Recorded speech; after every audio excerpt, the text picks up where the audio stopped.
Les gens, c'est ça qu'ils se disent, c'est que, ah ouais, tout le monde va au Maroc, moi aussi je vais aller. Non. Est-ce que c'est un projet qui te tient à cœur? Est-ce que vraiment tu veux vivre au Maroc? Quel projet tu vas apporter? Parce qu'en vrai de vrai, le but aussi, c'est aussi de participer aussi à l'économie marocaine. Il y a des opportunités. On a un bagage aujourd'hui qu'on s'est fait en France. Bien sûr. Et il faut s'en servir. À bon escient, comme tu disais, enfin, faut dire ce qui est, nos profils sont recherchés. Moi, c'est ce que je dis tout le temps aux personnes qui me demandent sur Insta. Nos profils sont recherchés. On a de la chance. Je dis pas que c'est le cas de tout le monde, mais il y en a, ils parlent déjà français, espagnol, anglais. Tu vois? Les gens, ils recherchent nos profils. Mais tu sais comment c'est venu mon activité? Tu sais comment elle est devenue? En fait, c'est tout bête. Conversation WhatsApp avec des amis. Ouais. Et là, ouais, les gars, je suis en train de faire ça, je suis en train de faire ça. Tu sais, je leur dis, ouais, il faut faire ça comme démarche, nanani, nanana. J'ai un pote à moi, il me dit, ouais, est-ce que tu peux m'en trouver un aussi pour moi? Je dis, c'est quoi ton budget? C'est quoi le nombre de mètres carrés? T'as besoin de quoi? Nanani. T'as testé sur tes potes, quoi. Il vient, il visite, il le prend. Et là, il me dit, ouais, je dois faire quoi après? Je dis, là, il faut qu'on aille chez le notaire. Il me dit, ouais, t'en as un? Je lui dis, ouais, j'en ai un. Et du coup, je me dis, attends, il y a un truc là, quand même. Moi, ça m'est arrivé de me faire arnaquer à l'étranger parce que je parlais pas la langue du pays. Normal. À un moment donné, par contre, quand tu viens t'installer ici, tu vas voir que ton portefeuille se vide. Tu te dis, ok, le problème peut-être vient de moi. Donc, je m'adapte. Pas faire de comparaison avec ce que tu connais déjà, ça, c'est mort. Ça, c'est Comment quand j'en vois plein, ils font ça. Parce que je me dis, si j'ai quitté la France pour revenir avec des mentales que j'ai laissées là-bas ici. Aucun intérêt. Bah, je repars là-bas, alors c'est pareil. T'imposes pas à un pays, genre, qui a des années d'histoire, des années de culture. Ta façon de penser. Ta façon de penser, parce que t'es né en France, t'as pété les plombs. C'est mort. Bien sûr. Bonjour à tous, j'espère que vous allez bien. Nous avons rencontré quelques soucis de son par moment lors du tournage. Merci pour votre compréhension et je vous souhaite un bon visionnage. Bonjour à tous et bienvenue sur votre chaîne Maroc Talk. On parle d'installation au Maroc, d'investissement et aussi d'entrepreneuriat au Maroc. Aujourd'hui, j'accueille Amel qui s'est installée il y a un an à Casablanca et elle va nous partager son expérience et pourquoi elle a choisi Casablanca. Salam alaikum Amel. Alaikum salam Oussama. Tu vas bien? Ça va, alhamdoulilah, et toi? Ça va, alhamdoulilah. Bon, moi je te connais depuis quelques semaines, quelques mois maintenant à travers les réseaux. Je vois que tu es bien présente et franchement, je kiffe trop ton contenu. Merci. Et franchement, aujourd'hui, je voulais t'interviewer parce que je pense que tu es une personne qui a vécu certaines choses dans ton installation. Tu as vécu aussi juste un petit peu avant. Ouais. Et vraiment, je vais te laisser te présenter pour expliquer un petit peu qui tu es. Avec plaisir. Donc, moi, c'est Amel. J'ai 26 ans. Sur les réseaux, on m'appelle souvent Amel Sabah al Khair. Et j'ai découvert du coup Casa il y a quelques années, 3 ans, et dans le cadre d'un stage, donc dans le cadre de mes études, et j'ai décidé donc il y a 1 an et 2 mois de quitter Paris. D'accord. Et de venir m'installer à Casablanca. C'était une ville que tu avais choisie parce que qu'est-ce qui a fait que tu aies choisi Casablanca? Je suis née à Casa, ouais. Ça c'est une question qui revient très souvent. Parce que je suis pas du tout originaire de Casa, je suis originaire du nord du Maroc. Et en fait, j'avais découvert Casa, comme je te disais, dans le cadre d'un stage. Parce que dans le cadre de mes études, à la fin de la première année, on t'impose un stage à l'étranger. Tu faisais quel type d'études? J'étais en école de co. Je suis toujours d'ailleurs. Okay. Voilà. Et du coup, dans le cadre de mes études, comme je te disais, il fallait qu'on fasse un stage à l'étranger. Et je voyais tout le monde faire des stages, choisir partout, sauf l'Afrique et le Maroc. Il y avait quelques personnes comme moi, et effectivement, qui avaient envie de tenter l'expérience, mais t'entendais souvent Shanghai, New York, le Canada, enfin bref, Montréal, etc. Et moi, j'étais là, en fait, non, je vais faire d'une pierre deux coups, parce que je connais pas. J'ai envie de me challenger, parce que Casa, je connais pas du tout. Mais vraiment, quand je te dis pas du tout, il y a 3 ans, genre, c'était l'escale. Quand on faisait Paris-Oujda, parfois, ça arrivait qu'on atterrisse à l'aéroport de Casa, et ensuite, on reprenait direct l'avion pour Oujda, quoi. Et je me suis dit, vas-y, tente l'expérience. Parce que, comme je te disais, genre, vraiment, le Maroc, je connaissais que ma zone, en fait, dans le Nord, parce que on y venait chaque été, enfin, un été sur 2, vu que mon père est égyptien et ma mère est marocaine, donc. Ah, vous faisiez moitié-moitié. Voilà, on faisait une année sur 2 pour pas qu'il y ait de jaloux. Et je me suis dit, vas-y, tente Casa. Donc, je m'installe à Casa et tout pendant 6 mois. Et là, genre, c'est coup de cœur, certes, mais genre, gros choc. Gros choc parce que pour moi, j'ai découvert un Maroc que je connaissais pas du tout. J'étais là, en fait, c'est indécent comme c'est trop cool, tu vois. Ouais. Genre, t'as tout ce que tu recherches, t'as la partie, on va dire, occidentalisée parce que voilà, c'est comme ça, forcément, t'as énormément de tourisme, t'as énormément d'investissements, etc. C'est la capitale économique, hein. Exactement, c'est la mondialisation et c'est l'effet de la mondialisation. Et en même temps, t'as ce côté marocain, chébi, chaleureux, genre, ta culture, tes valeurs, tes principes. Codes. Ouais, tes codes, tu vois, ce que t'as chez toi. En France, bah, tu l'as, genre, décuplé. Et là, j'ai dit, waouh. Tu sais, je me suis dit, Amel, t'es juste, voilà, dans l'euphorie du truc et tout, parce qu'en plus, j'avais des personnes de mon école de co aussi, 2-3 qui étaient venues faire leur stage ici aussi. T'avais aussi, ce qu'on appelle des VIE, enfin, des personnes qui viennent pour 2 ans, faire une partie du taf au Maroc et tout. Et donc, je me suis dit, vas-y, c'est peut-être l'euphorie. Tu sais, tous les week-ends, tu peux aller à Marrakech, à Tanger et tout. Tu te dis, bon, okay. Je suis rentrée en France, genre, gros coup de boue. Ah ouais? Ah ouais, non, j'ai trop mal vécu. Alors, mon retour en France, je l'ai trop mal vécu. J'étais là, mais j'étais bien où j'étais. Et j'avais profité des 6 mois pour vraiment découvrir et tout. Après, je me suis dit, bon, peut-être que c'était l'euphorie. Je repars pour m'installer pendant 4 mois. Parce que j'avais un projet. J'ai voulu développer et tout. Je me suis dit, voilà, vas-y, tente, regarde, c'est peut-être l'euphorie. Ça tombe pile pendant la Coupe du Monde. Ah ouais. Ça tombe pendant la Coupe 2022. Ouais, je crois que c'est ça, hein, décembre 2022. Novembre-décembre. Et là, je me dis, c'est indécent. C'est trop bien et tout. T'as l'euphorie, voilà, en plus, on est arrivé loin. Dans la compétition et tout. Je me suis dit, wow, j'ai eu l'occasion d'aller au Qatar. Tiens, j'ai regardé Maroc, Portugal, Maroc, France. Franchement, l'ambiance Coupe du Monde, c'était, voilà, tous les Marocains seront d'accord là-dessus, on était dans une bulle à part. Et là, je me dis, en fait, c'est genre, autant de trucs qui se passent bien, et voilà, mis à part le fait que je me sentais bien, je me sentais à l'aise, il y avait tout ce que je recherchais dans ma vie, tu vois, je l'ai retrouvé au Maroc, à Casa, alors que j'y étais pas du tout originaire, hein. J'ai aucune famille à Casa, ni rien, tu vois. T'es de Oujda, ouais. Je suis d'Oujda. Donc, tu sais, ça a des kilomètres, on est dans le nord. Même culturellement, traditionnellement, il y a tellement de différences. Mais je me suis sentie tellement à l'aise. J'ai dit, ça y est, je termine, mais est-ce que je dois terminer en France, genre mes cours en présentiel et tout? Genre, vraiment, véridique, hein. Mes amis, ma famille et tout, je leur ai annoncé 1 semaine avant, dont ma mère, hein. J'ai dit, ça y est, la semaine prochaine, je ferai mon billet. Ciao, bye. Et ils ont vécu ça comment, ta famille? Ma mère, elle commençait à s'y attendre. Okay. Ma mère, elle commençait à s'y attendre parce que quand j'ai fait mon stage, je l'ai fait venir aussi à Casa, parce qu'elle était à Oujda, donc j'ai fait venir à Casa, et j'ai dit, regarde, c'est trop cool, genre, c'est trop bien, genre, ta fille, elle est heureuse. Faut vraiment que tu vois. Et elle est venue, et elle aussi, pareil, elle était surprise. Donc, ma mère commençait à sentir que je commençais à avoir un attrait, tu vois. Ma famille, une partie de ma famille et mes amis m'ont dit, mais c'est un délire. Arrête tes bêtises. Tu vas partir, tu vas revenir.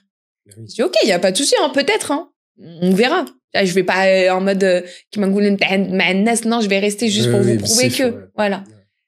Et dis-toi que les gens qui me disaient, arrête, c'est une folie, ben, je te jure qu'ils viennent me voir à Casa et ils me disent, on a envie de faire pareil. C'est incroyable ce que tu es en train de dire. Mais c'est exactement ce qui se passe aussi pour moi, hein. Ouais. Là, les personnes me disent, ouais, mais qu'est-ce que tu vas faire au Maroc? Il n'y a rien à faire au Maroc. Qu'est-ce que tu vas faire maintenant? Ils me disent, comment on fait pour venir en plus, tu leur expliques vraiment concrètement. Moi encore, je montre juste que j'apprends de mon pays, etc., de ma culture. Toi, vraiment, t'es dans le concret et tu leur montres comment s'installer et tout.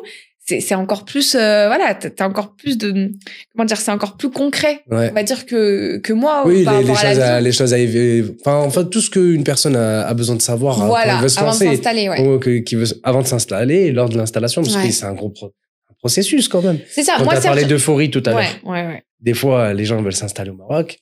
Une certaine euphorie, t'as le pic d'euphorie, et après on revient à la réalité. Et ça pique. Et là, ça pique. Et là, j'ai dit, ah ouais, attends, quand même, faut que je gagne un peu d'argent, il faut que faut que je mette un peu d'argent de côté, il faut que, tu vois, et là, tu crées une routine. C'est ça. Exactement. Moi, je suis partie, genre, sur 1 semaine. Mais après, moi, je suis quelqu'un, genre, comment dire, je fais mes projets dans ma tête. Tu vois? Genre, je réfléchis, je mature la chose, etc. Ça faisait 3 ans quand même que j'avais songé, hein. C'est pas genre en 1 semaine. En 1 semaine, j'ai pris mes clics et mes claques. Par contre, ça faisait 3 ans que ça cogitait dans ma tête. Et je revenais souvent. Hein. Oui. Je revenais souvent. Tu te fais des petites semaines. Voilà, des petits allers-retours. Tu fais de prospection, tu regardes. Voilà, parce que quand même, qui te dit t'installer, parce que là, j'ai eu de la chance. Moi, j'ai tout le temps vécu avec ma mère. Donc, tu sais, t'as pas de loyer, t'as pas de, voilà, les courses, c'est machin, c'est auprès des parents. Là, ta mère, elle dit t'assumes. Tu veux partir, t'assumes. Ce qui est normal. Ça y est, tu prends ton envol. Alhamdoulilah, voilà, si tu peux gagner ta vie, te payer ton loyer, etc., faire tes investissements, tes machins, elle lâche là, tu vois. Oui. C'est un projet enfin, qui nécessite une réflexion. Mais en même temps, je savais que fallait pas que je garde trop ça en tête parce que j'avais pas envie que l'idée redescende. Okay. En mode, je savais pourquoi j'y allais. Je sais c'est quoi mon objectif ici au Maroc, tu vois. Voilà. Certes de m'installer, mais j'ai des trucs fixés en tête et je me fixe une ligne directrice et... C'était pas un rêve, c'était un projet. Exact. Ouais. Et ça, c'est la différence. Entre un rêve, c'est bien de rêver, de dire que je vais au Maroc. Et ça, tu peux te le faire en vacances. C'est ça. Après, c'est encore mieux quand tu convertis ton rêve en projet. Et voilà. Tu vois? Ton rêve devient un projet. C'est là où ça devient intéressant dans ton installation parce qu'en fait, tu vois la chose différemment. Exact. Parce que t'as un œil où tu vas t'installer de manière pérenne, en fait. Et surtout que tu t'en donnes les moyens et tu vois les difficultés et que tu dis, ah, waouh. Ouais. Tu vois? Il y a plein de chocs, que tu te prends. Ouais. Choc culturel, principalement. On croit connaître le Maroc. En étant marocain parce qu'on est venu quelques semaines l'été. On connaît rien. En tout cas, je vais parler pour moi. Hein, mais moi, en tant que MRE, je ne connaissais pas le Maroc et jusqu'à maintenant, j'en apprends. Mais quand je te dis tous les jours, je te jure, Oussama, c'est pas une exagération de ma part. J'en apprends tous les jours. Oui. Il y a trop de trucs. Enfin, ne serait-ce que le Maroc, c'est un pays tellement riche, il y a tellement de villes, ne serait-ce que la langue, tu vois. Bien sûr. La langue, il y a plusieurs langues. Faut voir comment je galère. Moi, avec mon accent où je dis har, et les gens de Casa qui me comprennent pas, ça m'est arrivé de me retrouver devant des personnes, on parlait genre pas la même langue, alors qu'on parle indirectement la même langue. On parle d'Arija. La culture, les traditions, on n'a pas les mêmes. Des trucs tout bêtes, hein. Mais par exemple, quand j'ai posté sur Insta que j'avais fêté une Nair à la maison. Ouais. J'ai des potes à Casa qui me disent qu'est-ce que c'est c'est le nouvel an à Mazir. Mais oui, à Mazir, 1925. On est loin, nous on est dans le futur. On est en 1925 ou 1945. Non 2045. Non, on est en 2000. Attends, j'espère que tu as coupé ça. Je l'ai posté ça en plus. Attends, je me souviens 2900. Je vais pas couper parce que t'es à Mazir. Je me souviens. En 2975, on est un truc comme ça. 2075, non? Vérifie, je sais pas. Mais on est loin. On est loin, on n'est pas en 2025 en tout cas. Amazir. Non, je crois qu'on est passé en 75. 75, t'as raison. De 1975. Mais disais bien. Ouais. En tant qu'Amazir qui se respecte. Non, mais voilà. Ils savaient donc pas. t'as fêté ce nouvel an-là et les Kazaouis ne connaissaient pas? Non. Pas tout le monde, hein. Ouais. Mais par exemple, il faut savoir que Nair, c'est devenu un jour férié. Là, c'est la 2e année que c'est devenu un jour férié. D'accord. Et c'est encore, je trouve ça trop beau parce que du coup, vraiment, tu sens que le Maroc est dans une vision et une mentalité très fédératrice, tu vois. Il y a pas de arabe, amazir, etc. Jour férié pour tout le monde. Exactement. Tu vois ce que je veux dire? Donc, il y a le respect de chaque culture, de chaque communauté, on va dire. Exactement. Parce qu'en fait, au Maroc, il y a plusieurs communautés. Mais oui. Et ça, les gens. Mais tu vois, par exemple, quand j'ai vu comment on fêtait Nair dans le sud, juste à travers les personnes qui me suivent sur les réseaux, j'ai de la chance de grave échanger avec eux et tout, alhamdoulilah. Enfin, on prend le temps de discuter, etc. Et ils m'apprenaient que, par exemple, nous, berkoukish, on le fait pour une nair, mais on le mange salé. Okay. Et eux, ils le font sucré. Tu vois? C'est des petits trucs comme ça. Genre, c'est là où tu te dis, quand je te dis qu'on en apprend tous les jours, c'est vraiment tous les jours. Et voilà, quoi. Je suis trop contente de vraiment me dire que mon Maroc, certes, je le connaissais pas, mais je suis encore en train de l'apprendre. Et c'est ça qui est bien aussi. C'est comme quand tu construis une maison. Tu fais pas tout d'un coup. Tu attends un petit peu. En fait, c'est ça qui est bien aussi. Et pour toi, quels sont les avantages de vivre au Maroc? En vrai, il y en a plein. Mais tu vois, les gens ils vont encore me dire, ouais, mais t'idéalises les choses. Mais c'est pas que j'idéalise, c'est que moi, par rapport à mes attentes que j'avais de ma vie, de comment je voyais ma vie, j'ai tout trouvé au Maroc, tu vois. J'ai trouvé une sérénité d'esprit. J'étais proche de ma culture, de mes traditions, tu vois. De pas mal de choses qui me manquaient en France. En fait, j'avais l'impression d'être détachée de ma culture. Tu vois? D'être comme si on m'avait arraché de ma culture. Et c'est bien beau de dire, ouais, je suis marocain. Mais quand on dit, alors, moi, j'ai été à Rabat, des gens qui sont pas marocains, ils disent, ah, moi, j'ai été à Rabat, j'ai kiffé ci, ça, ci, ça. T'es là, t'as jamais mis un pied à Rabat. C'est Chouhaland. Je suis là en mode, c'est gênant. Bon, ouais, je ne sens pas Rabat. Moi, je connais pas la capitale. Bah non, je connais pas, j'ai jamais été. Tu vois? Ouais. Ou des gens qui... Parce que, en plus, quand t'es marocain, quand tu viens au Maroc, en vrai, c'est pour voir ta famille. Ben oui. Tu vois la famille, etc. Et je comprends, parce que enfin, nos parents, ils ont besoin aussi de voir leurs parents, leurs frères, leurs sœurs et tout. Ce qui fait que, du coup, tu restes, on va dire, principalement dans ta zone. C'est que quand tu grandis. Mais c'est quand j'ai grandi, quand j'ai eu 16 ans que j'ai connu Marrakech, tu vois. Avant, c'était Oujda, Berkane, Saïdia. Et ça me convenait très bien. Oui, c'était très bien. Parce que j'avais mes attaches et tout. Mais quand tu vois des personnes, des Français, des Italiens, des Espagnols qui disent, ah, bah, moi, j'ai fait ça à Zagoura. Moi, j'ai dormi à Agafay. Et toi, t'es là, mais t'as jamais mis un pied là-bas? Genre que quand t'as grandi, tu te dis, c'est pas possible. Et tu peux pas être ambassadrice de ton pays, entre guillemets, de dire, je suis marocain, je suis marocain, je suis marocain. Oui. Enfin, en tout cas, pour moi, je suis marocaine. Et il y a des choses que je connais pas. Et je me suis dit, c'est mort. Ouais, en fait, en recherche d'identité, en vrai. C'est ça, en fait. En fait, c'est ça. Tu vois, la conclusion de tout ça, c'est qu'on est en quête d'identité. Ouais. On est vraiment en quête d'identité. Parce que, je te jure, hein, être MRE, être marocain résident à l'étranger, c'est limite une classe sociale. C'est un groupe. À part, on a une manière de réfléchir, de penser, une éducation qu'on a reçue, etc. T'es un peu, t'es entre deux chaises, tu vois. Moi, en plus, déjà, j'aime pas ce mot-là, MRE. Même moi, je l'utilise, mais je déteste ça. Je préfère marocain du monde. Marocain du monde, c'est plus joli. C'est plus joli. Tu vois, c'est plus joli. Ouais. Vraiment, et effectivement, c'est plus joli. Bah, quand t'es marocain du monde, c'est encore plus beau parce que voilà, vraiment, tu te dis que tu appartiens au monde, mais en même temps, à quel monde t'appartiens? Encore pire, moi, quand je suis marocaine, égyptienne, française, quand tu vas en Égypte, ils disent, ouais, t'es quoi? Quand t'es en France, ils disent, mais t'es de quelle origine? Et quand t'es au Maroc, ils disent, mais t'es quoi? T'es Zmizmak, t'es Zmagria, t'es quoi? Tu vois? C'est une lutte avec toi-même, mais en même temps, ça fait partie du process et c'est notre génération qui s'en rend un peu compte, tu vois, qu'on est déracinés.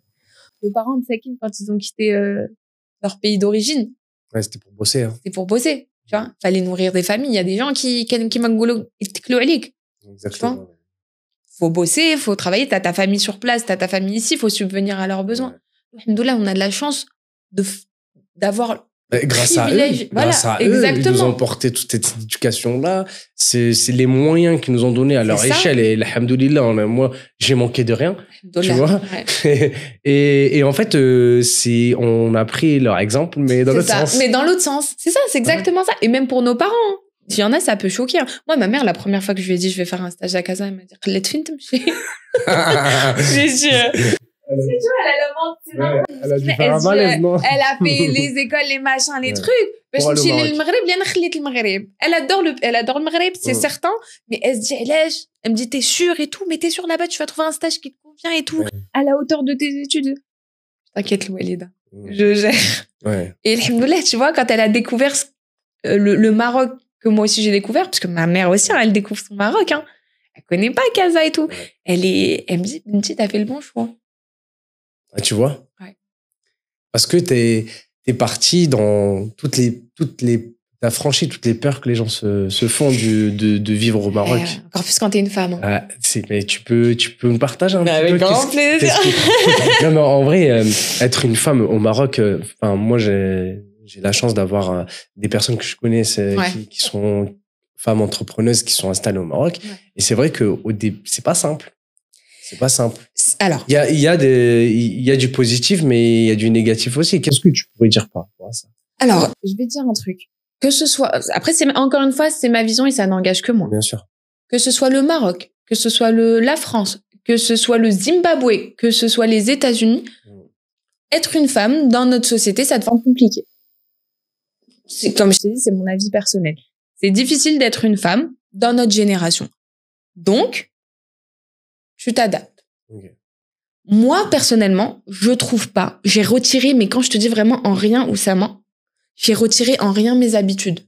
Je sors, je fais mes courses, je me pose en terrasse, je fais des échanges, je rencontre des gens. Je prends mes précautions. À Paris, malheureusement, il y a des endroits que tu peux plus fréquenter à une certaine heure. Et à Casa, tu fais la même. Malheureusement, c'est la vie qui fait que. Tu vois ce que je veux dire? C'est comme ça. Je vais pas m'amuser à à 2h du mat à traîner dans certains quartiers toute seule. Ben oui. Qui est logique. Je vais même te dire un truc. Je trouve que comme je suis une femme seule, mon entourage masculin, mes amis, ou l'entourage même, tu sais, par exemple, quand je dois prendre le train ou l'avion très tôt, j'ai des contacts de véhicules qui viennent me chercher et qui me déposent en bas de chez moi. Et je trouve que cet entourage masculin est encore plus aux petits soins, entre guillemets, pour moi. Genre, j'ai jamais un pote qui m'a déposé, ou un taxi, ou un truc comme ça, qui m'a déposé, genre, sur le coin de ma rue. Tout le temps, ils me disent, t'habites là? Ok, on te dépose là. Ils attendent que j'ouvre la porte, et ensuite, ils partent. Tu vois? C'est des trucs, moi, j'étais là en mode... Comme un grand frère, en gros. C'est ça. C'est en mode... Il te cajole, genre, t'es une femme. Il te protège. Faut te protéger, tu vois? Après, mon discours, je te dis peut-être qu'il peut pas plaire parce que tu vas avoir des personnes après, qui disent, de toute manière, tu fais passer la meuf pour une femme fragile. C'est pas ce que je dis. C'est ton vécu. C'est ce que tu vis, mon expérience à moi. Voilà. Et je trouve que, parce que je suis une femme, on prend soin de moi. Tu vois? Et comme je dis tout le temps, avant que j'arrive à Casa, il y avait des meufs avant moi, hein. Il y avait des femmes, il y a des mamans qui accouchent tous les jours, il y a des gosses tous les jours, des filles tous les jours qui vont à la fac, qui vont à l'école, qui travaillent. Il y a des entrepreneurs et des entrepreneuses, voilà. C'est surtout à Casa, hein. Elles sont présentes. Hein. Ah, elles ont la grinta. Elles ont la grinta et elles ont bien raison, tu vois. Elles roulent dans des véhicules que moi, à Paris, j'avais jamais vu. C'est ce que j'allais te dire. Quand tu vois qu'elles roulent avec des 4x4 Bentley, là. Faut dire ce qui est. En plus, c'est à elles, hein, c'est pas. Mais oui, et ça te donne envie de faire pareil. Exactement. C'est des exemples. T'as des exemples de femmes qui ont réussi au Maroc, à Casa ou ailleurs, hein, qui ont réussi au Maroc, que ce soit dans le e-commerce, ou qui ont monté des centres d'appel. Des startups, On a tous des exemples. Peu importe, on a tous des exemples de meufs qui ont réussi au Maroc. Qu'est-ce que tu crois quand tu vas venir t'installer? Tu vas dire, ah bah tout le monde va être focus sur moi, tout le monde va me vouloir du mal. Et là, tu prends tes précautions, tu t'adaptes à la zone où t'es. Fin de l'histoire. Et comme tu t'adaptes en France, tu t'adaptes au Maroc. Comme je t'ai dit, il y a du danger en France, il y en a aussi au Maroc. Mais tu tends pas le bâton pour te faire battre. Tu vois, tu prends tes précautions. Mais moi, en tant que femme, j'ai, alhamdoulilah, je me porte pas l'œil, mais alhamdoulilah, jusqu'à maintenant, je trouve que, franchement, on prend soin de moi. Ouais, c'est ça. Mais en fait, là, t'as ton discours d'une personne qui vit à l'année. Tu vois, donc une personne qui vient que l'été, elle peut ne pas comprendre ce que tu dis parce qu'elle a une vision du Maroc que l'été. Et l'été, c'est la vie à l'été. Je sais, mais moi... C'est la vie à l'été à Marrakech, à Casa, partout. Moi, je le fuis en tout cas. J'ai fait l'inverse. Ça n'a rien à voir, les gars. Faut se rendre à l'évidence. Le Maroc de l'été, c'est pas le Maroc de l'année. Ça n'a rien à voir. Faut dire ce qui est. En été, on vient, on se fait kiffer, on convertit le dirham l'euro en dirham. Voilà. Je dis, allez, de toute façon, j'ai tel budget, faut que je l'éclate. Ok. Voilà, exact. Ah, là, il n'y a plus d'éclatage, il n'y a rien du tout. Là, t'as des attention. Ah, là, tu coules chez Blesse. Stylo. Mais c'est pour ça que moi, à chaque fois, je leur dis, surtout la première année, de faire un budget prévisionnel. Oui. Au moins avoir 6 mois de côté pour subvenir aux besoins au début. Minimum. Juste le minimum. Hein. Minimum. Quand je dis 6 mois, même c'est 12 mois presque. Et en fait, ça permet d'avoir ce petit matelas-là, de se dire, je peux créer mon entreprise, je peux chercher du boulot. Tu vois. Et là, à ce moment-là, là, tu vois aussi ton installation de manière plus sereine, sans te stresser. T'as pas la boule au ventre. Si t'as des enfants, fais attention, parce que les écoles, ça coûte cher. Il y a plein de paramètres. L'éducation, la santé. La santé, ouais. Moi, faut dire ce qui est, je paye. Genre, ça me fait beaucoup rire les gens qui me disent dans les commentaires, ouais, mais quand t'es malade, tu vas en France, t'as la carte vitale. Vraiment, je préfère mettre l'argent chez le médecin que de prendre mon billet et d'aller en France juste pour 2-3 consultations. Allahumma badana ou le bled ou la le bled. Tu pouvais pas dire Bien sûr. Tu vois ce que je veux dire? C'est... Après, t'as des organismes qui couvrent bien aussi. T'as la CFE, t'as Shahem aussi, ils font... Il y a pas mal de trucs. Faut chercher, Moi, voilà, je t'avouerai que j'ai compris que quand tu devais aller chez le médecin et si tu payais, voilà, tu payes, c'est comme ça. Voilà. C'est comme ça. Mais c'est comme je te dis, c'est des paramètres à prendre en compte. Moi, c'est pour ça que je venais 6 mois par-ci, 4 mois par-là, pour voir ce que c'est que la vie visualiser. Pour discuter avec les gens qui disent la consultation tu vois, le loyer hachal. Tu vois ce que je veux dire? Même la pharmacie, même en pharmacie, les médicaments, ça coûte cher. Voilà, il y a effectivement, en France, tu peux avoir un certain confort sur ce plan-là. C'est plus que c'était. Oh, oui, moi, j'étais évidemment. de l'autre côté, moi. C'est pour ça que je te dis ça. Moi, j'ai vu une évolution de la sécurité sociale. Elle est un petit peu. Moi qui bosse dans la santé, qui a énormément baissé. compliqué. Même les bases de remboursement, il n'y en a plus trop. Il y a énormément de médicaments qui sont. Voilà. Il y a plein de trucs qui sont plus remboursés maintenant. Exactement. Tu vois? Donc en fait, ça revient au même en vrai. En fait, c'est un choix. C'est un choix. Tu choisis. Est-ce que tu es prêt à faire certaines concessions pour une autre qualité ou un autre bien-être? Tu vois? Si t'es pas prêt, c'est pas grave.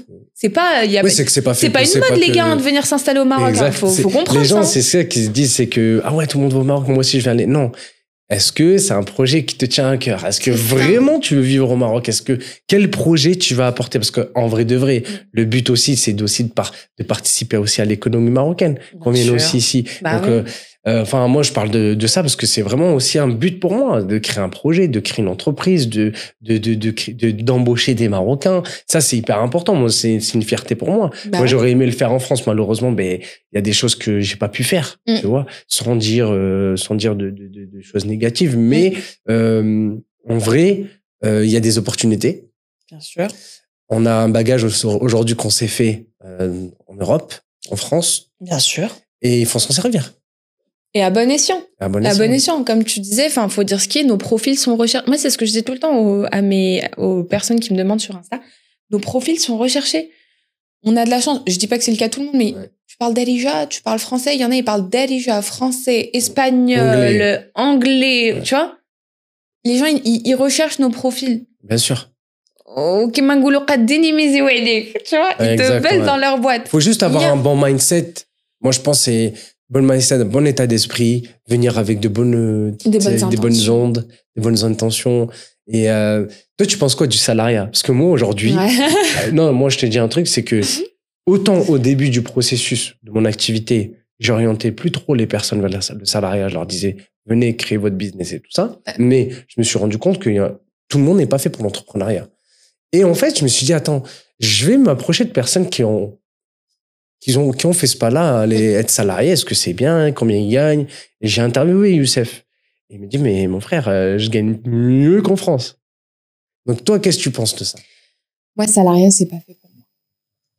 Le salariat, je me sens trop comprimée, compressée. Okay. Tu vois, je suis quelqu'un, j'ai trop besoin de ma liberté. Tu vois. J'ai voulu partir au bout d'une semaine, je me taille. Ouais. Tu vois ce que je veux dire? Je descends à Marrakech pour le week-end, je peux. Voilà, tu vois, faut dire ce qui est, c'est une certaine flexibilité. Après, encore une fois, t'as le revers de la médaille. T'as le bon côté du côté auto-entrepreneur. Moi, par exemple, pourquoi je suis pas salariée? Parce que j'aime faire trop de trucs. Okay. Tu vois? Je t'ai dit, je bosse dans la santé. En même temps, je suis avec une boîte de prod ici de danseurs. J'ai ma création de contenu. J'aime bien quand c'est dynamique. J'aime même qu'il y ait le haraka. J'ai compris. Par contre, t'as le revers de la médaille. C'est un choix à faire. Tu comptes pas tes heures. Il y a pas de c'est le week-end, c'est la fin de la journée. Il y a pas. Ça existe pas. Et comme je t'ai dit, tu bosses, tu manges. Tu bosses pas, tu manges pas. Il y a pas de à la fin du mois les congés payés. Il y a pas de congés payés. Tu prends un congé, t'assumes. Tu vois, c'est un choix, c'est une mentalité. C'est est-ce que t'es prêt, encore une fois, est-ce que t'es prêt tu mets autre chose. Si tu peux, tant mieux. Si ça te convient, tant mieux. Si ça te convient pas, c'est pareil. C'est pas une mode d'être auto-entrepreneur, d'être les nouveaux Oussama Hamar ou je sais pas quoi. Tu vois, vraiment, c'est dans ta tête. Vois ce avec quoi t'es à l'aise. Tu vois, est-ce que tu as des responsabilités? Parce qu'il y a aussi des gens qui disent oui, mais le salariat, du coup, parce que moi j'ai une famille, etc. Mais c'est normal. Encore heureux que tu te poses ce genre de questions. Tu as la responsabilité que des personnes. Tu vois ce que je veux dire? Par contre, si tu peux faire mieux que le salariat avec l'auto-entrepreneuriat ou l'entrepreneuriat, go, en fait. Tu vois? Faut juste faire les bons calculs. Faut se poser, voir l'ijabiyat, silbiyat. S'il y a plus de points positifs, go. Si t'as pas d'avantage, ça va. Il y a aussi du salarié au Maroc, hein. Moi, je connais plein, mais bien sûr, je connais plein de gens qui ont signé des CDI. Qui ont signé des CDI, ils sont très, très bien payés. Oui. En fait, moi, c'est aussi pour ceux parce que être entrepreneur, il faut avoir une âme. Comme on s'est dit tout à l'heure en off, tu comptes pas tes heures, tu fais pas attention, des fois, ton téléphone, il fait que sonner, t'es obligé de répondre parce que t'as un tel, il faut que tu appelles l'autre. Si t'as des mails à faire à 2h du matin, il faut les faire. Exactement, t'as des appels. Moi, ça m'arrive. Tu vois? Allô, Amel, urgent, faut que tu fasses ça à 2h. T'es sérieux? Mais tu le fais quand même. Mais Parce que le gars, il en a besoin pour 9h demain matin. T'as pas le choix. Bah, fais. Bah, c'est pas grave. Mais, t'as aussi cette récompense de, OK, t'as bossé à 2h. On paye parce que t'as bossé à 2h. Bien sûr. Si t'es pas prêt à sacrifier quelques heures de sommeil, y a pas de, c'est pas, moi, c'est ce que j'aime dire. Il y a pas de, pointer du doigt, t'es encore en France, t'es pas venu au Maroc. T'es salarié, t'es pas autant. Chacun fait comme il le sent. Il y en a pour tout le monde, en vrai. Voilà. Par contre, nous, on est là aussi pour juste retirer les craintes et les a priori. Tu vois? Ce que toi, tu fais sur les réseaux, ce que moi je fais, c'est retirer des craintes qui n'ont pas lieu d'être. Et donner des informations, comme tu fais, donner envie aussi. Exact. Faire attention, c'est... Donner des conseils à ton échelle, tu vois. De ce que tu peux faire. Voilà, on n'est pas de ce que tu vis. Exact. On n'est pas des donneurs de leçons. On est juste des personnes qui ont fait leur expérience et qui peuvent... Des retours que j'ai, c'est... tu nous inspires, tu vois. C'est pour ça que j'aime pas dire influenceuse et tout. J'inspire peut-être les gens. Je les influence pas, je les inspire. C'est pas pareil, tu vois. Parce que t'as quand même ce côté où t'as envie d'encourager les gens à faire pareil s'ils peuvent faire pareil. Tu vois t'as envie de les aider. T'as envie. Tu sais, des gens qui t'envoient des messages, on aimerait trop faire pareil, mais des meufs qui me disent, ouais, j'ai trop envie de venir, mais j'ai peur, je suis une femme. Tu vois ce que je veux dire? Je veux dire, si c'est ça, ta crainte. T'inquiète, hein, ça va bien se passer. Tu me parles d'un autre problème. Des gens qui me disent, oui, c'est vrai que moi, je sais pas, ma mère, elle est malade, je peux pas la laisser seule et elle est déjà engagée dans des processus de guérison, etc., qui font que je peux pas la... Ok, y a pas de souci, reste là-bas. Tu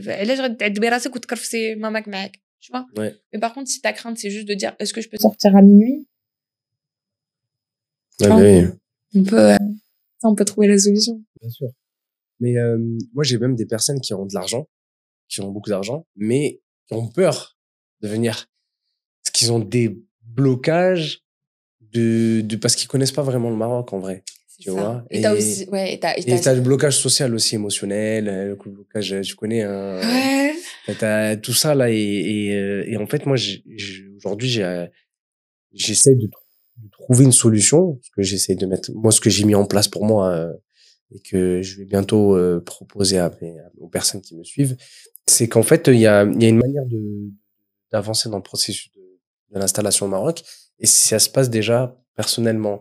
Quand tu as dit tout à l'heure, venez de temps en temps, une petite semaine, visualiser, parce que moi, par exemple, j'ai des personnes que j'accompagne, elles me disent, ouais, Oussama, mais j'aimerais aller à Marrakech. Mais pourquoi Marrakech? Tu vois, viens une semaine, viens avec ton épouse si t'es marié, vous faites un petit tour. Ah ouais, mais finalement, on n'a pas Marrakech. Une semaine après. Tu vois? Exact. Tu vois? Et ils me disent, on va aller voir Rabat. Eh bien, allez encore une semaine à Rabat et vous regardez. Tu vois? Et c'est ça, en fait. Et en fait, en plus, en faisant ce pas-là, ces personnes-là, elles enlèvent certains blocages parce qu'elles ont pris un billet d'avion, elles sont, tu vois ce que je veux dire? Engagées. C'est comme, voilà, tu t'es engagé sur l'autoroute, là, va falloir y aller. Exactement, tu vois. Donc, en fait, t'enlèves certaines craintes et peurs que tu t'es mis inconsciemment et ça te permet de voir le Maroc différemment et de dire, en fait, il y a un potentiel. Bien sûr. Tu viens avec un regard entrepreneur. Et même, tu vas te prendre des coups parce qu'il faut dire ce qu'il y a. Moi, encore récemment, là, pour ceux qui me suivent sur les réseaux, ils savent de quoi je parle. Le taxi. Le taxi, la femme de ménage. On a un peu, nous, les Marocains, du monde. On est un peu nia. Faut dire ce qu'il y a, tu vois. On a grandi comme ça. Même quand, tu sais, quand on voyait, je sais pas, moi, nos parents venir de France, ils dorment à la famille, ils ramènent les cadeaux, les machins, les trucs. Donc, tu te formates de, OK. Faut que je le fasse moi aussi. Faut que je le fasse moi aussi. Et après, quand tu vis ici, tu te dis, ah ouais, en fait, je peux pas faire confiance à tout le monde comme ce que t'avais en tête. Enfin, tu vois, c'est pas la même mentale, faut dire ce qui est. Bien sûr. Et c'est en te prenant des coups. J'en ai perdu de l'argent, hein, parce que j'étais trop nia ou j'étais trop, comme elle dit ma mère, tu vois. Mais c'est pas grave. Je sais que je referai pas la même erreur et ça fait partie de la vie. De toute façon, que tu sois ici, en France, dans n'importe quel pays, tu peux te faire arnaquer dans tous les cas. Il suffit juste qu'on voit que tu parles pas la langue. Je sais pas, moi, ça m'est arrivé de me faire arnaquer à l'étranger parce que je parlais pas la langue du pays. Normal. À un moment donné, par contre, quand tu viens t'installer ici, tu vas voir que ton portefeuille se vide. Tu te dis, OK, le problème peut-être vient de moi. Donc, je m'adapte.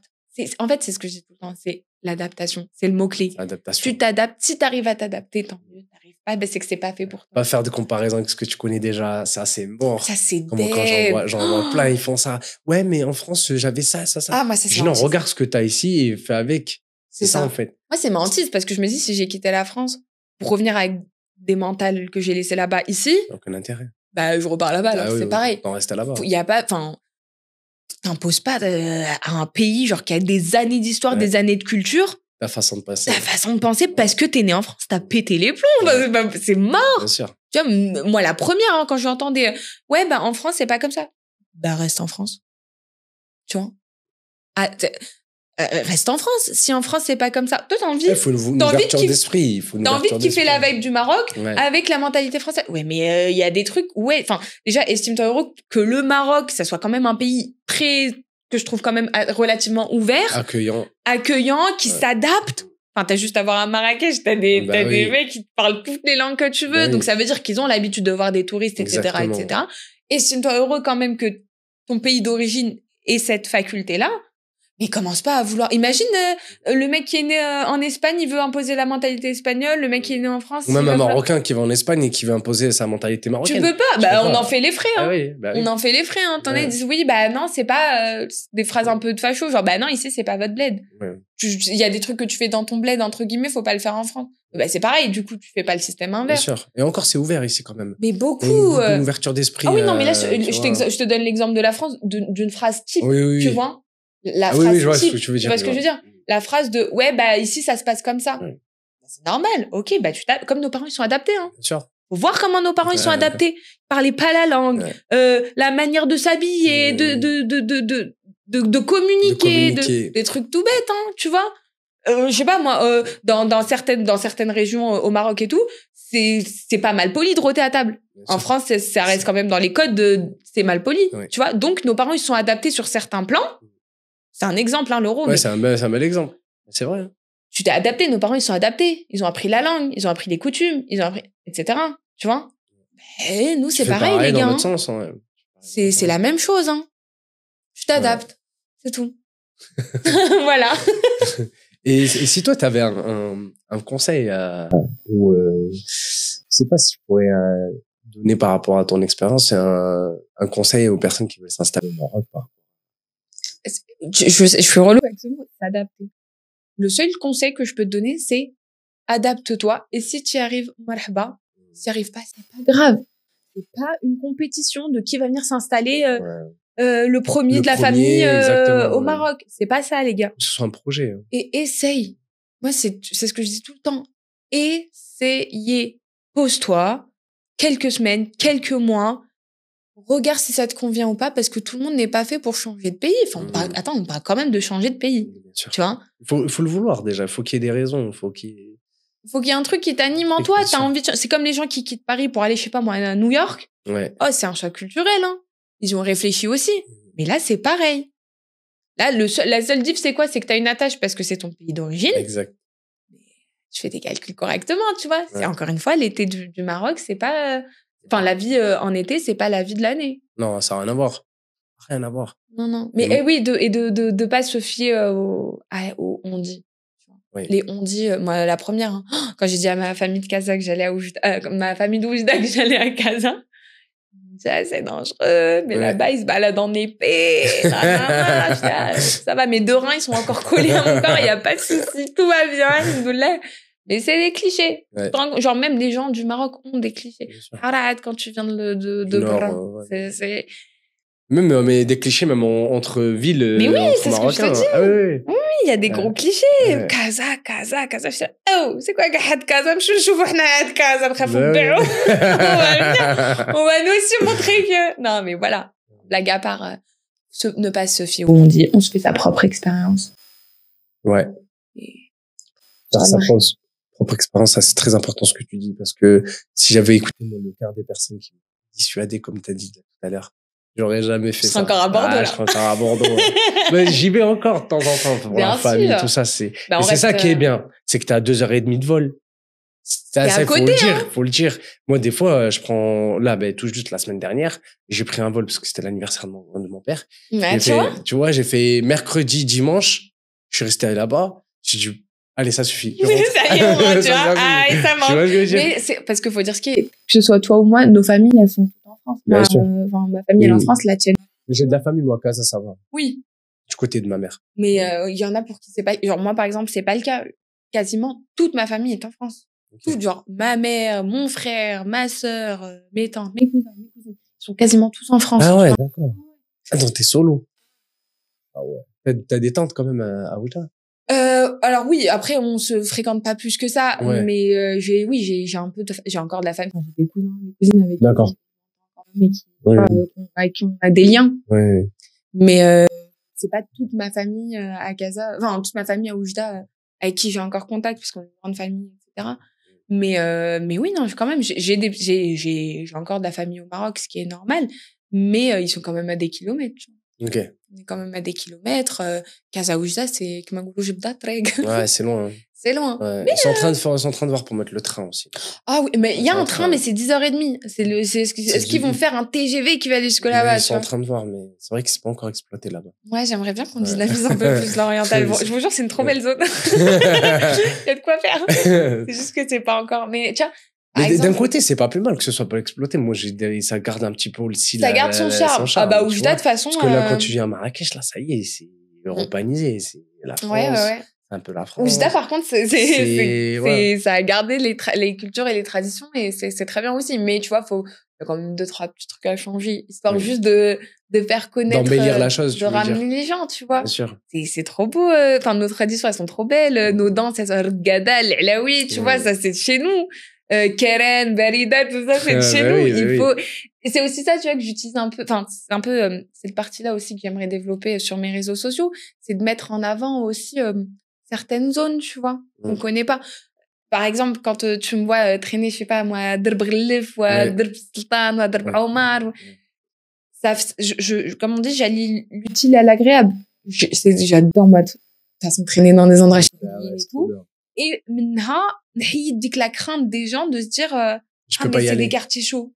Ah, mais c'est des quartiers, j'entends des trucs. Des fois, je me dis, non, mais parce qu'à un certain moment, ces quartiers-là, ils avaient une réputation aussi. Oui, mais c'est une réputation.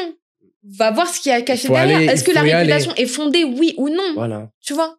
Encore une fois, fais-toi ta propre expérience. Si t'es rentré dans ces quartiers et qu'on t'a mal accueilli, et on va ensemble chez la personne. Exactement. Tu vois? Mais c'est rare. Parce que tu dis à quelqu'un, j'ai envie d'apprendre à te connaître. Parle-moi de ton quartier. Moi, ça m'est arrivé, hein. Parle-moi de ton quartier, parle-moi de ta vie. C'est comment, Moi aussi, je suis trop comme ça. Voilà. C'est comment ton quartier? C'est quoi les coutumes de ton quartier? L'histoire de ton quartier. C'est quoi les habitudes de ton quartier? Et là, dis à une personne, parle-moi de moi. Elle va te parler d'elle jusqu'à. Et encore plus quand c'est son quartier, quand c'est sa famille, c'est, oui, le derb, quoi. Mais en fait, ils sont, les Marocains, les locaux, sans dire, pas péjoratif ce que je dis, mais en fait, quand tu discutes avec eux, ils sont prêts à partager. Oui. Tu vois, ils partagent plein de choses, leur vécu, et ils sont pas sur ce truc-là, mais pourquoi tu vois, en France, tu dis, t'as fait quoi dans la vie? Les gens sont plus sur la réserve. Mais qu'est-ce qu'il veut, lui, tu vois, il est trop curieux, tu vois. Mais un exemple tout bête. Cite-moi une fois où t'es monté dans un taxi et le mec, il t'a même pas juste parlé du temps ou du beau temps. Jamais. C'est un truc de ouf où il va dire le passager d'avant ou la passagère d'avant.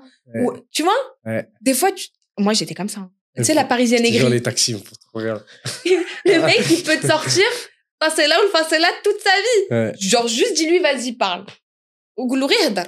Ah, ninsme. Hadar. Et le mec, il va te parler, il va te raconter. Il fait monologue.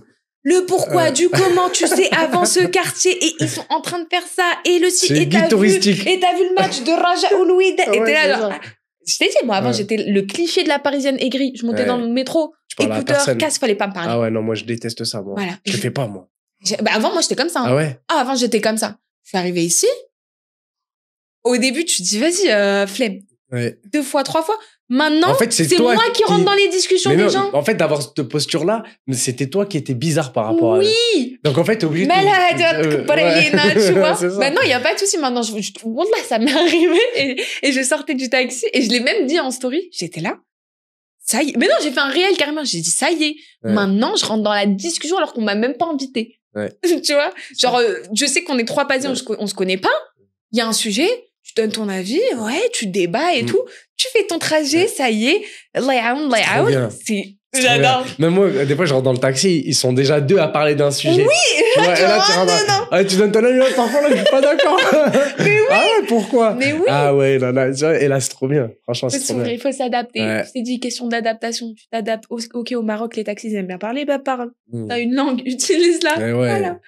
Et même, ça te permet aussi de t'intégrer, d'apprendre la langue aussi, parce que en discutant, ben, tu peaufines aussi ta délija. Et d'apprendre la vie des gens. La vie des gens. Moi, il y a combien de personnes qui m'ont donné des bons plans? Mais l'histoire des casseroles, là. Ouais. J'avais des casseroles chez moi, j'avais perdu les poignets. Ouais. C'est en discutant avec les gens qui m'ont dit, mais il y a des gens, ils te les réparent. Oui. J'y vais.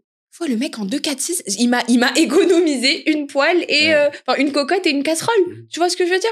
Juste en échangeant avec les gens. Ou les bons plans marché, les bons plans sortis. Parce que tu vois, quand on était en France, on avait l'habitude de, quand c'était cassé, on rachetait. Ici, tu casses, on va voir si on peut le réparer. Et c'est la débrouille. Et c'est ça qui est intéressant aussi, parce que, bon, il y a une sorte de capitalisme ici. Il y en a à Kazan, il y en a, mais il y a ce côté-là aussi où tu as encore ce truc-là de la débrouille, mais c'est les Européens qui ont créé l'écologie, hein. Je t'apprends mal. Les boîtes de gâteaux, tu les jettes pas, tu les recycles. Tu les recycles en quoi? Oh, truc pour la couture. Exactement. Classique. Ah, celui-là, Qui n'a pas ça? Tu vois? Mais des trucs pareils, tes vêtements, quand ils étaient trop petits. Ouais. À un moment, tu les envoyais à la famille. Exactement. Tu les donnais. Ouais. Les pots de confiture, les pots de machin, tu recycles. Il n'y a pas de je jette. Non. J'ai craqué les pâtes rosates, et tu fais pas. Les pots de confiture Aïcha, là. Voilà, t'as de tout sauf de la confiture ou de la tomate. Exactement. À chaque fois, tu crois.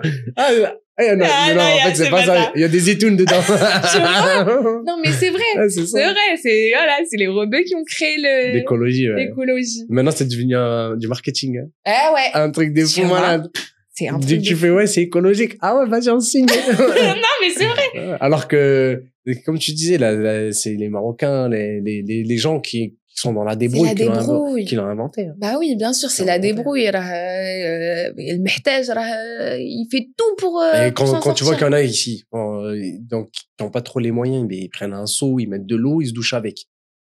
On a tous connu ça. Mais moi aussi. Mais oui, ils savent qu'ils ont tant d'eau par semaine. Tu vois, et c'est une certaine écologie en vrai, parce qu'ils utilisent que ce dont ils ont besoin. Mais évidemment. Nous, on est arrivé à un point où même des fois, on laisse, je sais pas, la clim allumée alors qu'on n'y met pas dans la pièce. Bien sûr. Mais tu vois, pour eux, c'est banalisé, je t'ai dit, de recycler les boîtes et tout. Sûr. Comme tu dis, maintenant, ça devient ça commence à devenir tendance en France de dire oui, il faut qu'on fasse attention. Alors ne jetez pas vos pots, vous pouvez les réutiliser. Ouais, mais nous, nos darons et nos grand-mères, elles faisaient ça à l'époque. À l'ancienne, tu vois. Ouais, faut dire ce qu'il y a. Ouais. Non, mais ouais, franchement, c'est bien de pouvoir véhiculer tout ça parce que j'aime trop.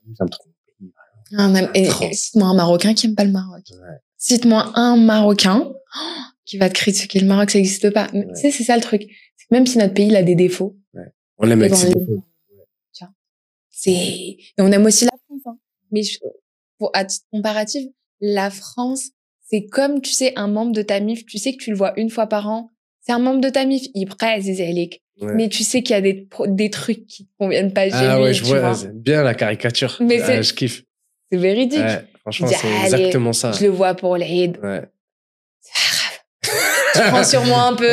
Mais ça reste quand même une bonne personne dans le fond, tu vois. Ouais. On reste quand même une certaine attache. Voilà, on aime notre pays. Moi, j'aime beaucoup la France, hein. Mais tu sais, la France, tu l'aimes, mais tu la quittes. Ça commence un peu à devenir ce tournant, tu vois. Parce que tu te dis, est-ce que t'es encore à l'aise et tout? Est-ce que t'as encore ta place, etc. On généralise pas, mais malheureusement, quand tous les matins, tu te lèves dans les médias et que t'entends l'islam, les arabes, les machins, les trucs, tu te dis, flemme. Et ça joue sur ton mental. Ça joue même sur ta confiance en toi.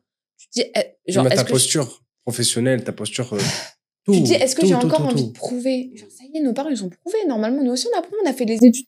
On a fait, c'est bon. On parle la langue. On a fait des études, on a des postes. On sert la France on a aussi. Des bons postes. On paye les impôts, les taxes et machin.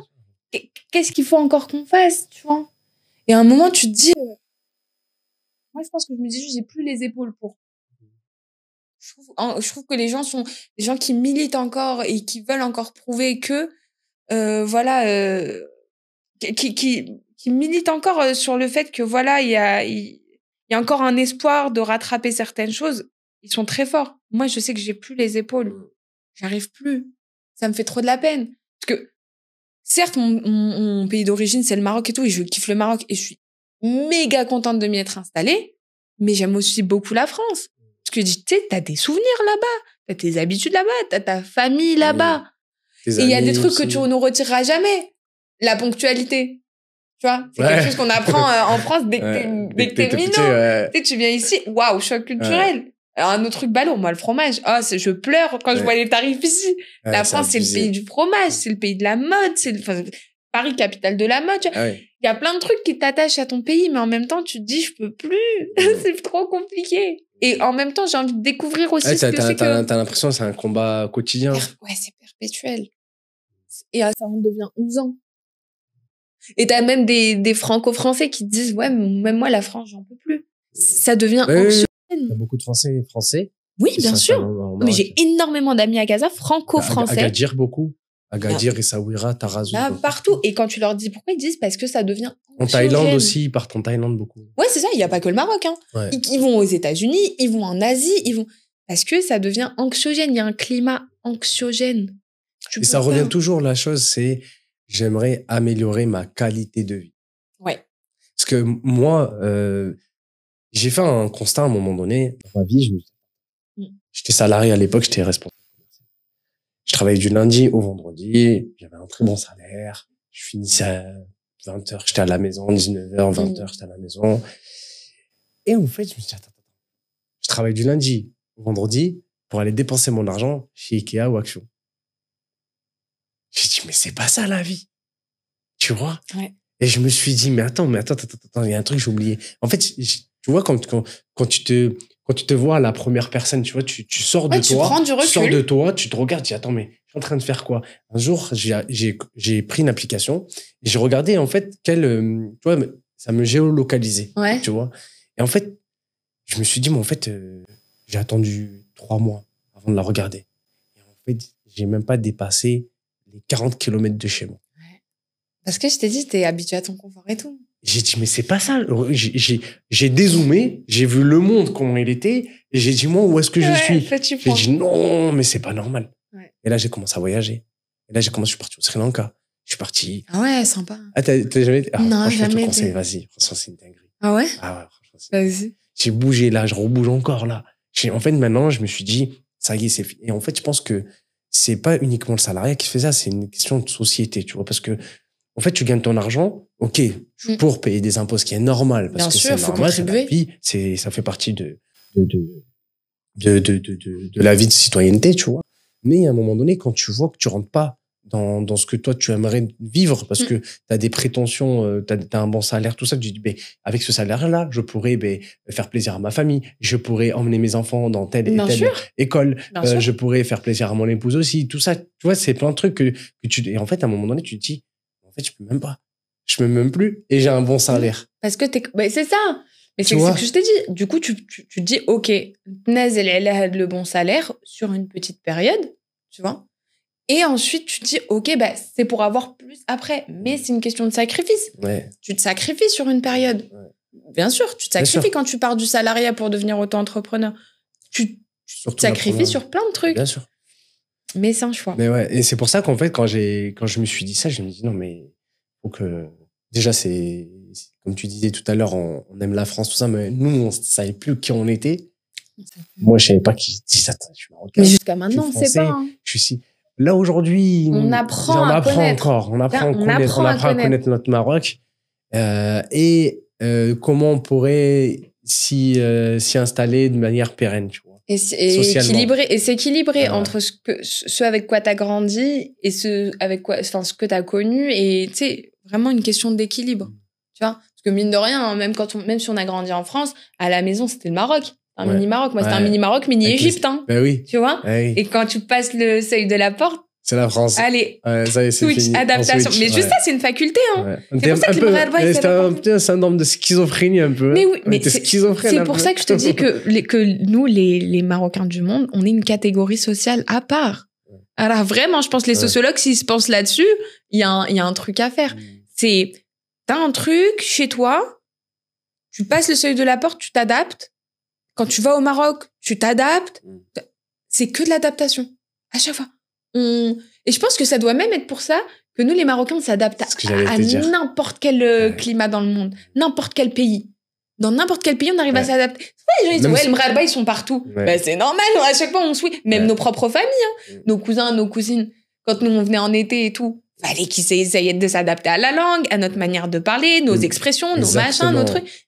Bien sûr qu'ils peuvent bosser maintenant. On s'adapte aussi on peut discuter à n'importe quelle classe sociale aussi. Bien sûr. Parce que on est adapté à parler à des personnes qui sont dans la misère, entre guillemets, ou même des personnes hyper aisées. Mais oui. Et moi, c'est ce qui m'a fait ma force en tant que responsable commercial. Moi, c'est ce que j'appelle l'intelligence à la marocaine. Mais ouais, parce que c'est pas toutes les cultures et toutes les origines qui ont ça. Ouais. Nous, on a vraiment une faculté. Je dis pas ça parce que je suis marocaine. On a une faculté. On peut le dire. On dit ça parce qu'on est marocain. droit.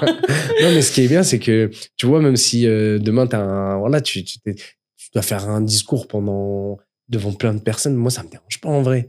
C'est quelque chose de naturel. Je l'ai déjà fait. En fait, si tu veux, ça te sort plein de qualités aussi d'être dans cette situation-là d'adaptation tout le temps. Tout le temps. Même quand tu as un interlocuteur en face de toi, tu vas poser certaines questions pour savoir comment orienter la discussion. Exactement. Tu vois ou pas? Une adaptation. Ça, c'est parce que ton on cerveau, a été confronté tout le temps. On a travaillé notre cerveau, comme tu as dit, tout le temps. Mais regarde juste le Darija. Ouais. Darija, c'est quoi? Du français et de l'arabe. Ouais. Tu vois ce que je veux dire? C'est un truc qu'on a en nous de s'adapter.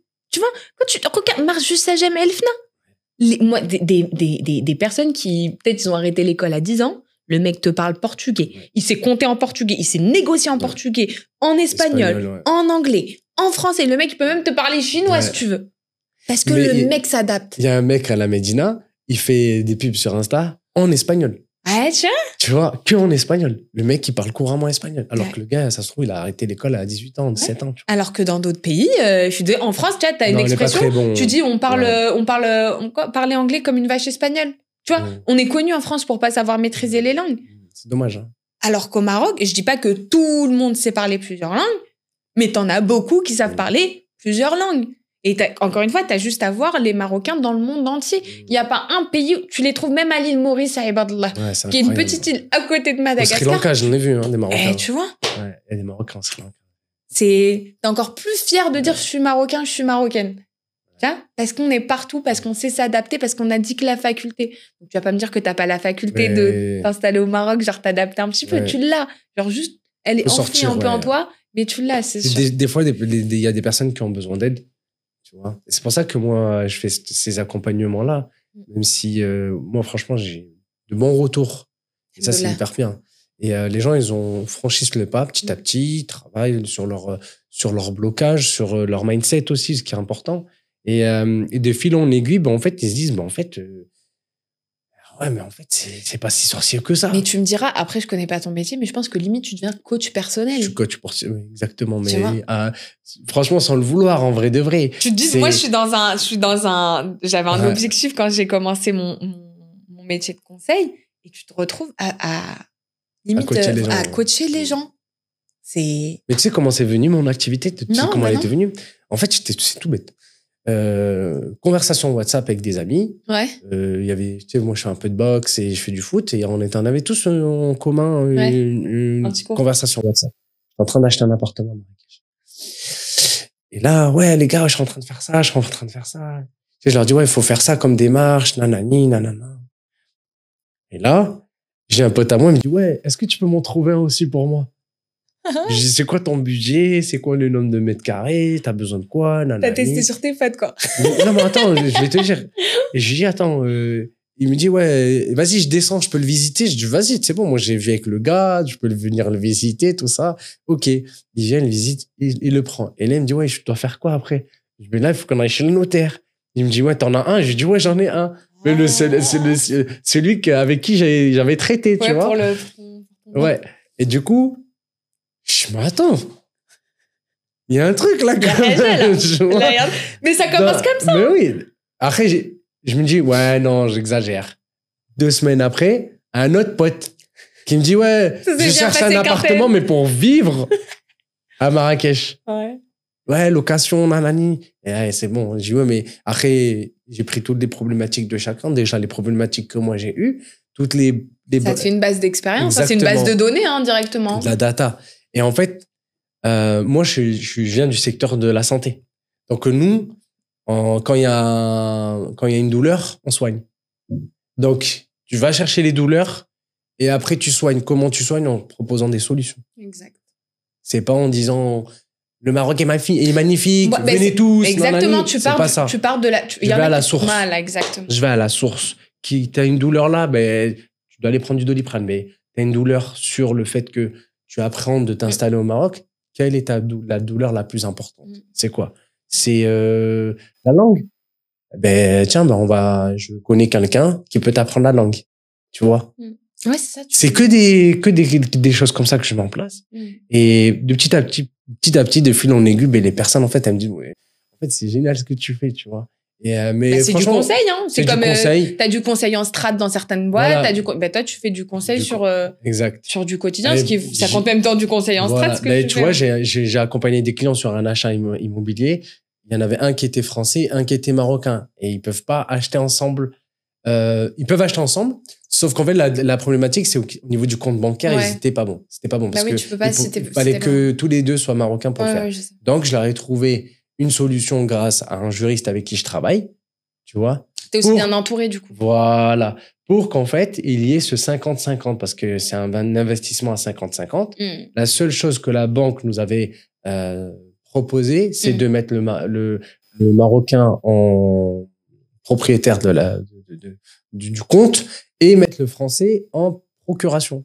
Ah, tu vois, ça faut le savoir. Et là, c'est pas bon. Parce qu'en fait, s'il y a un problème dans 2-3 ans, je sais pas, ils s'embrouillent, ça arrive. C'est des choses qui arrivent.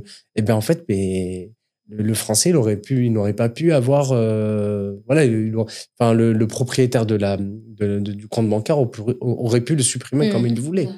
Parce que c'était lui Non, mais tu vois, Et donc, en fait, on a créé autre chose pour que les deux puissent se dire qu'il y ait du 50-50. Parce que tu as l'expérience dans ce domaine-là et parce que tu es bien entouré aussi. Je suis bien entouré. On travaille comment te dire? Je reviens encore à ce que je faisais dans la santé, c'est qu'on faisait des démarches de soins. Nous, le patient arrivait. Quel est son problème? Ah, il a mal au genou. Ah, ça, tac, tac. Ok, qu'est-ce qu'il nous a dit le médecin d'avant? Ok, tac, tac. Donc, en fait, on savait très bien déjà, quand j'ouvrais la porte, je savais de quelle confession était la personne. Tu vois? Je savais, sans le document, à l'observation, je savais qui était sa mère, qui était son père, je savais qu'il était entouré ou pas. Tu vois? Il y avait un matériel. Ah, il fait de l'apnée du sommeil, par exemple. C'est tout bête. Et en fait, ça, c'est des réflexes que j'ai gardés de mon ancien job à aujourd'hui. C'est-à-dire que quand il y a quand je vois, par exemple, quand je traîne dans les rues, je dis, oh, mais ça, si je le couple avec ça, je peux en faire un business, bam, bam, bam. Tu vois ce que je veux dire? C'est le mental, hein. Mais c'est ça que tu disais tout à l'heure, genre, tout le monde ne peut pas devenir auto-entrepreneur ou entrepreneur parce que c'est quelque chose que tu as en toi, en vrai. Ouais, exactement. Comme on dit, c'est mandallah. Tu vois? Tu peux l'apprendre, mais quand tu l'as, c'est encore mieux. Tu vois? Donc, ça se reflète dans ton travail, c'est normal. Ouais. Bon, voilà, quoi. Et voilà, pour la petite histoire. Mais c'est vrai que c'est quelque chose de passionnant parce que quand tu aides les gens, je sais pas, t'étais un petit peu dans cette dynamique-là, tu regardes pas tes heures en vrai. C'est un truc. Des fois, je me retrouve à répondre à des DM à pas d'heure et je me dis, c'est pas grave. Et carrément, j'ai des gens qui pleurent en vocal. Hein. Je suis là, mais les gars, en vrai, moi, je vous partage juste mon expérience. Je peux pas me permettre de vous donner des conseils. Je dis juste comment moi j'ai vécu la chose, tu vois. Mais c'est vrai, quand tu te retrouves, t'as des gens dans la détresse, vraiment de la crainte. Hein. C'est dur pour certaines personnes de vivre dans un pays où ils ont peur. Ils ont peur pour leurs enfants, ils ont peur pour eux-mêmes, ils ont peur, tu vois. C'est dur. Et j'essaye à mon échelle, tu vois, d'aider les personnes par mon expérience et même d'aider les gens ici, tu vois, avec les concepts genre affiliate et tout, où je mets en avant des petites marques marocaines ou des personnes un peu voilà, qui, par exemple, qui cherchent des emplois ou des boîtes qui cherchent à recruter et que j'en parle et tout. J'essaye de faire le truc à mon échelle. Tu vois ce que je veux dire? À mon échelle, parce que je me dis, si ça peut faire du bien, bah, déjà, je gagne des hasanat, c'est trop cool. Et en plus de ça, j'aime bien discuter avec les gens, j'aime bien partager mon expérience, j'aime bien, voilà. En plus, j'ai de la chance, entre guillemets, c'est ce que je dis tout le temps, c'est que ma communauté, elle me ressemble. Genre, vraiment. Et c'est trop cliché de dire ça, mais on kiffe tous notre communauté, mais tu sais, genre, la mienne, tu sais, elle est, comment dire, elle est bienveillante, on s'entraide et tout. La quantité de mise en relation. Je me rappelle d'une meuf, il y avait c'était un garçon qui me disait que ça lui faisait trop de la peine parce c'était, je crois, pendant Ramadan ou un truc comme ça. Il est parti faire ses études en France, il est loin de sa famille et tout. Et ça m'avait genre fendu le cœur. Il était tout seul, il me dit, je me sens pas bien et tout. Non. Et j'en parle en story. Il y a une meuf, elle me dit quoi? Est-ce que tu peux me passer son contact, s'il te plaît? Moi, je lui dis, ok, juste attends, je lui demande. Voilà.